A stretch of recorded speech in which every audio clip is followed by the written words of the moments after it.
Hey everybody, and welcome to my free webinar on IRONMAN Race Day Nutrition. This subject is massive.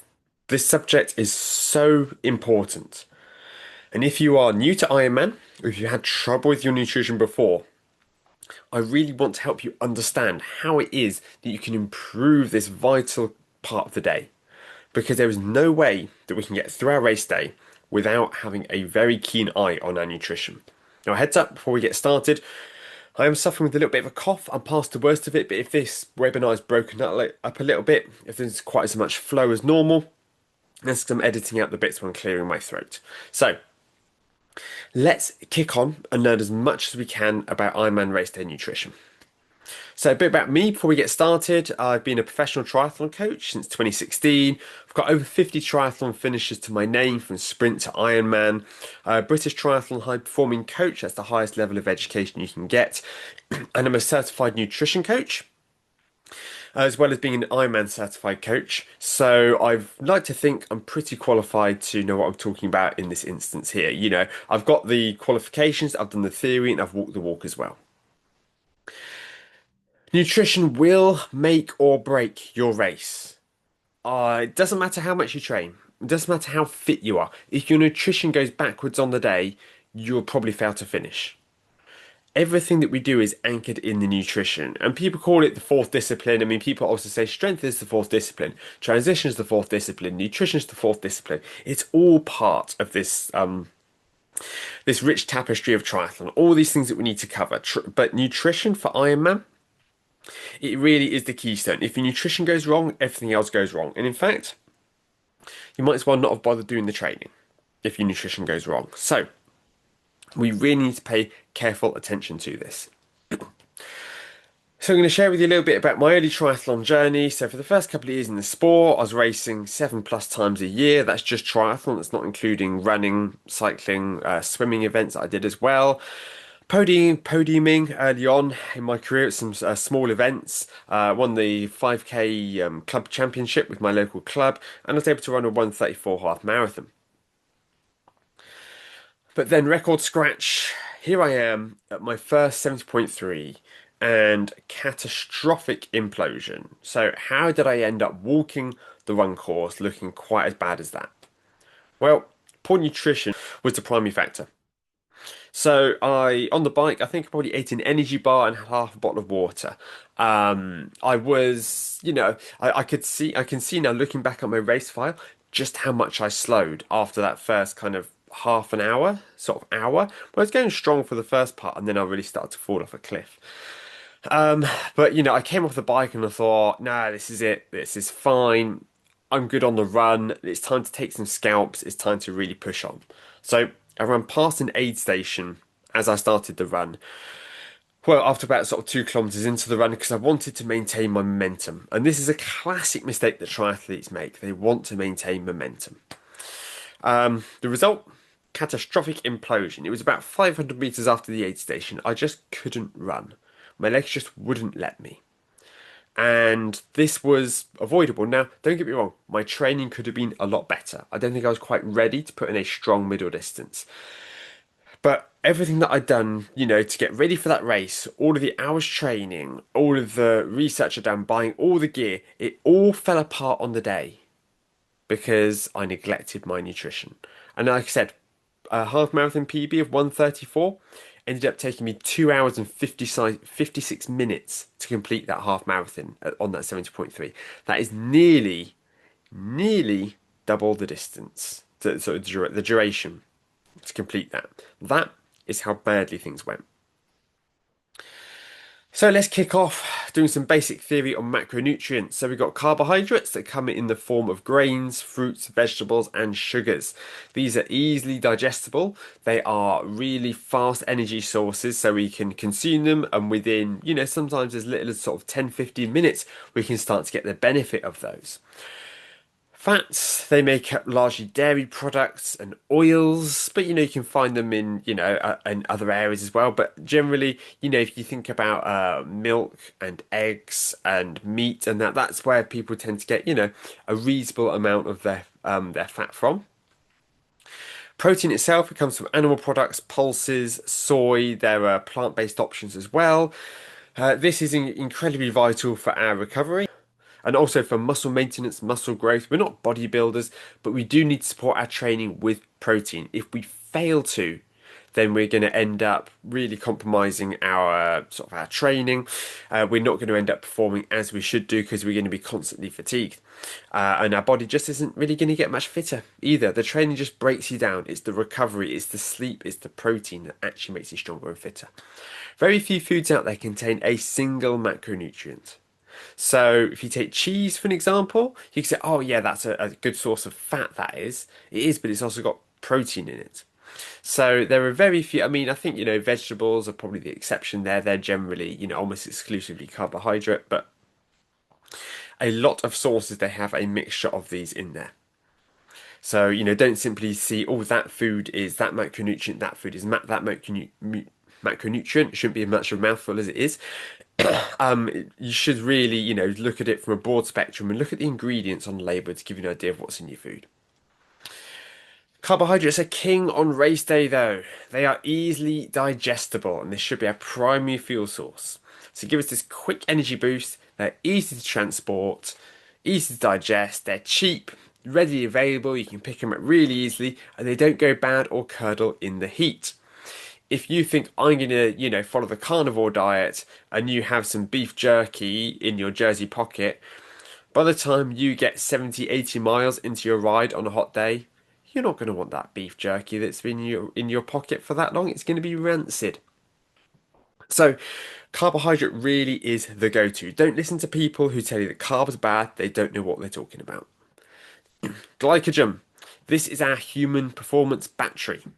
This is also known as blood sugar. So when people talk about having low blood sugar, I mean, glycogen is often measured as blood sugar. So there's the amount of glycogen in somebody's blood will indicate how much kind of energy they have available. It's the battery that hopefully starts at full, but it is going to drain over time. So we have around about 90 minutes available to most athletes when they're at the start line. For some people, it'll be closer to 60 minutes. For some people, it could be closer to 2 or 3 hours, but 90 minutes is generally the average. And we have a real rapid performance decline after this point. It's known as bonking or hitting the wall. You may have heard marathon runners talk about hitting the wall. A lot of the time, this is because they don't eat enough. They don't really need to eat much during a half marathon. When they take on the full marathon, they're woefully unprepared. Don't eat enough, their body just runs out of juice. It's like trying to run a car without any petrol or without any charge in it. It's just not going to go anywhere, no matter how fast that car is. It could be a Ferrari, but it's still without enough fuel in it, it's not going to work. And think about this. As adults, we generally need between 2,500 and 3,500 calories a day to function. With less than that, we're going to find ourselves in a calorie deficit and lose weight, which isn't generally a good thing when you're training for a triathlon. But when we are on race day, we are going to need to replace all of those burnt calories because we need to take into consideration the fact we're racing at the same time. So we could probably be looking for around like 4,000 calories to ingest. This needs a lot of thought. This needs a lot of attention. So, how do we keep our glycogen levels topped up? Well, carbohydrate is by far the quickest way to replace your glycogen levels. So it's so easily digestible, it's easy to break down. You have the GI index, where something that's really high on the GI index, such as glucose itself, scores 100. If you go much further down, you look at some much more sort of starchy vegetables, and they are a much lower GI number, which means they take longer to digest, but they have a slower release of energy. If you have just a bag of Haribo, that will give you loads of energy for about an hour or two, and then you'll crash hard after that. Whereas if you have something more like a sweet potato, that will keep you a lot more fueled for longer. You won't get that real big boost of energy quite as quickly, but it will keep you topped up for longer. So you can have a variety of sort of sports nutrition products that we can buy off the shelf that we're going to get into, gels, bars, chews, all of that. But real food, we can't afford to look past real food as Ironman athletes. Now, if you're doing a sprint triathlon or Olympic triathlon, yeah, you don't want to be thinking about this. But if we're going to be out there for 17 hours, we're not just going to get by on sugar. Okay, we're going to want something that's good. We're going to want something salty. We might even want something that's fatty or something that has a small amount of protein in it, if that's going to settle our stomach. Because being able to keep running during the Ironman marathon is the most important thing. And yes, if you were to have something like a pork pie that's really salty and has protein in it, but it settles your stomach and allows you to keep going, that is much better than saying, well, I heard somebody on the internet say that you should only have carbohydrate in your race and end up walking the last sort of 20, 30 kilometers of the run because they cannot look at another gel. So, real food absolutely has a place and we need to experiment with that. So a gel is the quickest way to boost your energy. Whenever I go out for a session, I always have a gel with me because the way I see it, it's a little get out of jail free card. If I find myself with a really low blood sugar level, if I find myself starting to bonk, starting to crash, I've neglected my strategy, I thought I could get home, but I couldn't, I'll have a gel. And these are a semi-solid made up of almost exclusively sugar, really easy to digest for most people at least. It gives you a nice quick energy release. They don't sit on some people's stomachs very well, so try different manufacturers, try different consistencies. Some are a lot thicker and goopier, some are much more watery. Can easily be carried in a pocket. You can carry 60 grams of carbohydrate in a little gel packet. That's an awful lot more efficient than carrying around. Imagine if you had sort of the same carbohydrate in like a bag of crisps or something, as an example. It's really convenient for us to carry with us on the bike. There's only so many you can stomach at once. They may say on the back of the packet, have 3 an hour. Okay, if you are doing a half marathon or maybe a marathon, if you're around a 3-hour marathoner, maybe that's the strategy. We're going to be out there for 17 hours up to. I mean, I hope you're going to be a lot faster than that, but we have to prepare for the worst case scenario. And flavor fatigue, again, is a real risk. If you just get apple flavored gels, you're going to be sick of them by the time you get 2, maybe 3 hours into the race. Having a rotation of flavors, maybe even different sort of gel manufacturers from different companies, this can help eliminate that flavor fatigue. But again, you will end up with a kind of a texture fatigue as well. And these are expensive. There is no way of getting around that. Now, if you buy a big box of them, that's the way to do it. That's nice and economical. But you can't afford to fuel every single session with these expensive gels. When you get to the last sort of 6 to 8 weeks of your training, you should be fueling most of your long sessions with these gels. Pay the premium, train your stomach to get on with this nutrition. Because if you don't, then that is going to really increase the chance of things backfiring on race day. But if you are 6 months out from your race, you can just get by with Jelly Babies, Haribo, anything like that that's still sugar based but isn't those products themselves. Energy bars are the original sports nutrition product. Okay, they've been making these for a long, long time. They're an oat-based energy source, so much lower on the GI index. They're binded with sugar and quite often have fruit in them. They are harder to digest, which makes them less suitable for the run. So some people can wolf them down on the bike, no problem. But as soon as they start running, that jostling up and down of your stomach when you're running, it does lead to sort of making things a bit harder to digest. I find, and a number of people do, they sit better on the stomach than gels. If you're at a low intensity and digestion isn't such of an issue, then having these, they can sort of line your stomach with something a little bit solid and make it feel better. Now, if somebody's going to be out there on the course for 7 or 8 hours, if somebody is a professional or very elite Ironman athlete, okay, they could get by with just sugar, just liquid diet. So that is gels and carb mix. They can just get away with that. But most of us, we can be out there for longer than that, and we're going to want something solid to sit on our stomach. But again, we're all individuals. If you don't feel the need for it, you don't feel the need for it. Homemade alternatives are cheaper. So there are lots of, very basic recipes you can find for homemade energy bars that are cheaper than getting the ones that you can buy from sports nutrition websites. But you do have the convenience, and these are obviously wrapped up nice and easy for you to open up easy on the bike. If you have energy bars wrapped up in foil, that might end up being a bit more of sort of a faff. You might have them crumbling apart as you're riding. So, it's up to you to decide what the best option is, but it's a good way to keep costs down. Carb mix, I touched on this a minute ago. So this is powder that's added to your water. So it essentially turns your water into sort of sugar water almost. Um, which, there's a lot to be said for that. It's very easy to digest, it's quickly absorbed into the body, and every sip that you have of your water also delivers some carbohydrate as well as hydration.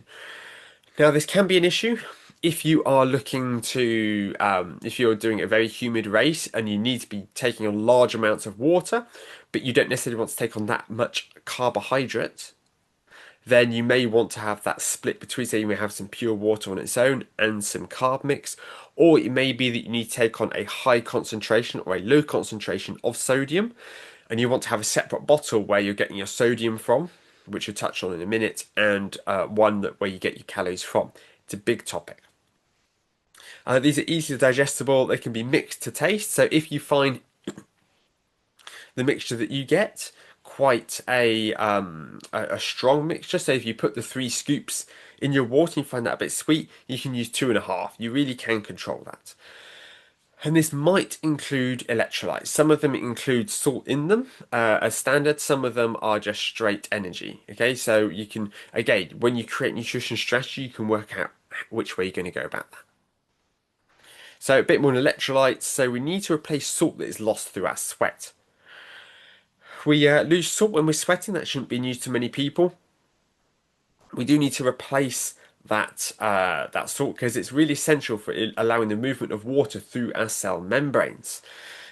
If you do not consume enough salt, your body is unable to to take the water out of your organs.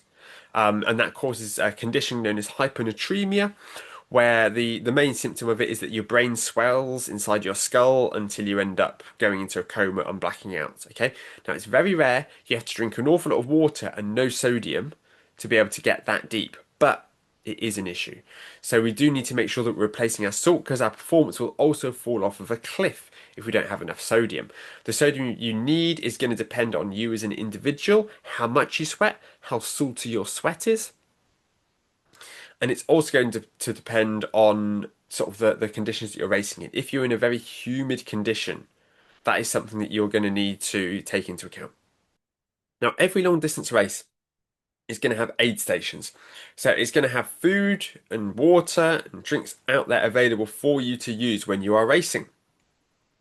They'll be available on the bike and on the run course. Now, on the bike, they tend to be more split up. On the run, they tend to be closer together. So, a number of Ironman events, you can find them like official Ironman events between every 1 and 2 miles. Whereas if you're doing sort of an unofficial distance, you might only have 1 or 2 a lap. Okay, this is one of the things that you get when you pay the premium to go and race an Ironman event. Now, it's critical you try the nutrition they're offering ahead of time. You can't afford to just sort of try a gel for the first time on race day. So do your research, find out what is it they're offering, email the race organizer. If it's an official Ironman event, there's a good chance that they're going to have Morton gels, they're going to have Morton drink mix and precision fuel and hydration for electrolytes. But again, check for each individual race. I know that's the case in Europe as of 2026. In the future, that's going to be different.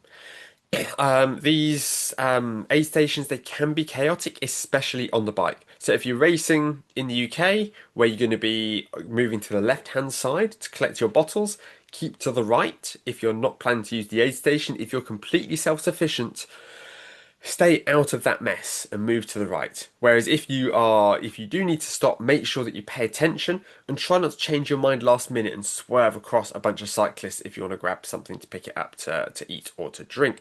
Plan ahead of time. What are you going to get at each aid station? What are you going to pick up? And also have a plan of, well, what happens if my nutrition falls off of my bike? How am I going to get around that? Special needs bags. These are your nutritional lifeline. So every official Ironman event, you will have the option of these, but you normally need to opt in. So when you enter or post entry, you can email them and request a special needs bag. This is a bag that you can access once every lap on the bike and on the run. So on the bike, you may only get it twice, whereas or maybe even once in some cases. Whereas if you are on the run, you're going to have access to it 4 times. Use this for real food. for spares and other bits that might, be a real lifesaver at the time. So I had a conversation with an athlete of mine on my podcast about him attempting Ironman Wales, and he said that the sausage roll that he put in his special needs bag saved his life on the run. And this is a guy who I had a conversation with ahead of time. What's our nutrition plan? What are we going to eat? We're building the plan. Because honestly, I can stomach gels really easy. Like, I'm just going to stick to those. I said, look, please, just stick something in there that you find yourself craving at the end of a long bike session, at the end of a long run session. What is it that you want to eat? And put one of those in your special needs bags, okay? So that you can fall back on those. And yet, lo and behold, when he was, a good like 16 hours into the race, 15 hours into the race, his stomach was not happy and he had that sausage roll and it really lifted him up and pushed him onto the finish. So real food, absolutely use it. Put it inside your special needs bag. Put a variety of different things in there. Anything you don't use will go to landfill. So make sure that you don't put anything in there that's too expensive. So if you were thinking, oh, I might put a running jacket in if I get cold or anything like that. Don't put anything too precious in there because it will just get chucked. But these special needs bags, they've saved many a race. And if you're a first timer, you 100% should get these and just jam it for loads of goodies, things that you think that you might want. You cannot blag your race nutrition. You will fail to finish, and I can say that with certainty. If you just turn up and think, oh, I just have like a bit of flapjack or see what they've got on the course, you're going to fail to finish. I can say that with a good like 80% certainty. And what worked for 70.3 is not going to work over Ironman. Over 70.3, you can make nutritional mistakes and often get away with it. If you finish your 70.3 and you cross the line and your stomach's starting to feel a little bit unsettled, at that point, you're not even halfway through the Ironman. So you really do need to think about your strategy and we really need to nail it down. Because when nutrition goes wrong, the wheels really come off. So you get nausea and vomiting, constipation, diarrhea, stomach cramps. You're going to slow to a walk on the run course, and your performance ends up being determined by your stomach rather than your legs. Your training will count for nothing. If the speed that you can move at is determined by your stomach, you are going to have a horrible time out there on the course. It's going to be miserable. I talked to somebody once who I asked them how their race went in terms of my stomach, thinking about it. Said I had to make myself sick in the Ironman Portaloos. It doesn't even bother thinking about. So, how can we prevent disaster? Well, there is no way to guarantee success, unfortunately. The very best professional Ironman athletes, they still trip up here. They still make mistakes. They still have races that fall apart on them because their body just rejected the nutrition on the day for whatever reason. Sometimes it's swallowing salt water. Sometimes it's they lost their nutrition, it fell off of their bike. Some days, I've had it myself, the body just goes, yeah, you know what we've been doing for the last 2 months? Not today, sunshine. I don't want that anymore. So there's only so much we can do, but we do need a plan because a plan is going to put us in much better stead. So, what goes into a nutrition plan? How many grams of carbohydrate an hour are we having? Some people swear by 60, some people say 80, some people 100. Casper Storms, who won the Ironman World Championship last year, I think it was, I think he had 160 grams of carbohydrate an hour. Do we need to do that? We need to look at these numbers, we need to figure these things out. And we need to go, okay, like what is my target and how am I going to get there? What form is that carbohydrate going to take? What real food are we having? Are we having gels? Are we having chews? Are we having bars? Are we having carb mix? What are we replacing at the aid stations? How much fluid do we need to take on per hour? How much salt do we need to consume? How are we getting that, especially on the run? How do we even transport our nutrition? Okay, we've decided that we need to take sort of 10 gels, 5 bars, and 2 packets of chews on the bike with us. Where are we going to put that?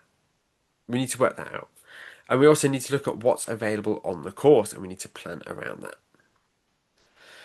Now, you can get a nutrition consultation with me if you want to work with me to write your plan. I can help you choose an hourly intake target, get ideas on the best ways to hit this target, choose the right bike upgrades to carry that equipment around with you, understand how to troubleshoot on race day. If things start to go wrong, what can we do? How do we react? How can we be dynamic with this rather than just following a plan blindly? This is going to put you in the strongest possible position on race day. 90 minutes with me to sit down and get your nutrition right. So it's £75 for that 90-minute session, which when you consider all of the other expenses that come with an Ironman, when you consider how much you paid for your bike, for your race entry, for all of that, that's really not an awful lot to be able to talk to a professional to be able to help get your plan nailed down. And everybody who gets one of my nutrition consultations also gets a free copy of my nutrition course. Now, with this course, it would allow someone to create their own race day plan. Helps you select carbohydrate, fluid, and sodium targets, ideas for reducing stomach upset, really understand the why behind the nutrition and why we're making the decisions that we are. If you've got a bit of a scientific mind, if you're a curious person, that will help, gives you pragmatic advice on how to plan your nutrition, how to overcome obstacles, and how to adjust when things go wrong. If you want the nutrition course on its own without the consultation, that's £25, which is chicken feed when we're looking at the overall costs of an Ironman. To not get this course, to think, oh yeah, I'll work it out, you could then find yourself on the Ironman run course, walking at 20 kilometers to go, feeling like you're going to be sick any minute, thinking, I really got my nutrition wrong, and everything's gone up in smoke as a result. Maybe I should have got some help with that. Okay, this is a real no-brainer for me. And the first two modules are free. So you can download the link underneath this webinar, wherever you're consuming it. The link is underneath the webinar, 2 free nutrition modules. Get stuck in, download it, start learning, start understanding the theory behind it, because that's going to help set you up for success on race day. Because otherwise you are just leaving things to chance. Don't leave your Ironman performance up to chance. So check that course out today. Have a look, book a consultation with me if you want some one-to-one help. And my final piece of advice for you is never trust a fart on the Ironman run course, because you never know what's going to come out. All right. Thank you for your company. Thank you for coming along and watching this or listening to this if you listen to the podcast. If you haven't already found my podcast, it's called the Age Group Triathlon Podcast. Look it up on Spotify, look it up on Apple Podcasts or wherever else you get your podcasts. And I'm wishing you the very best of luck with your Ironman training and the race itself. Take care now.